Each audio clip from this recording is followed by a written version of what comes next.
અમદાવાદના કાગડાપીઠ વિસ્તારમાં આવેલ ગીતા મંદિર નજીક શનિવારના રોજ થયેલી 1 કિલો સોનાના દાગીના અને લૂંટની બનાવના બનતા પોલીસ દોડતી થઈ ગઈ હતી. પોલીસ તપાસમાં ઘટસ્ફોટ થયો કે લૂંટની જાહેરાત કરનાર ફરિયાદી જ આરોપી નીકળ્યો છે. જ્વેલર્સમાં કામ કરતા ધર્મ ઠક્કરે લૂંટનો પ્લાન બનાવ્યો હતો. અમદાવાદમાં થયેલી સોનાની લૂંટનો ભેદ ઉકેલાયો છે. પોલીસે સીસીટીવી અને અન્ય મુદ્દાઓને આધારે સમગ્ર કેસનો ભેદ ઉકેલી 3 આરોપીઓની ધરપકડ કરી છે. જોકે આ કેસમાં ફરિયાદી જ આરોપી નીકળતા પોલીસ પણ ચોંકી ઉઠી હતી. જ્વેલર્સને ત્યાં કામ કરતા કર્મચારીઓએ જ લૂંટનો પ્લાન ઘડ્યો, જેમાં પોલીસ પુત્ર પણ સામેલ થયા છે. ખોટો લૂંટનો પ્લાન બનાવીને મુદ્દામાલ સાથે ફરાર થાય તે પહેલા જ પોલીસે મુખ્ય આરોપી અને પોલીસ પુત્ર સહિત 3 આરોપીની ધરપકડ કરી.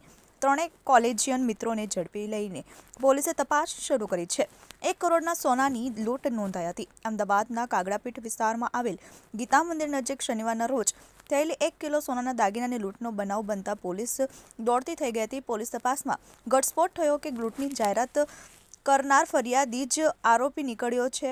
જ્વેલર્સમાં કામ કરતા ધર્મ ઠક્કરે લૂંટનો પ્લાન બનાવ્યો હતો. આ કેસમાં આરોપી ધર્મ ઠક્કરે પોલીસ પુત્ર મિત્રને પણ આ લૂંટના ગુનામાં સામેલ કર્યો હતો.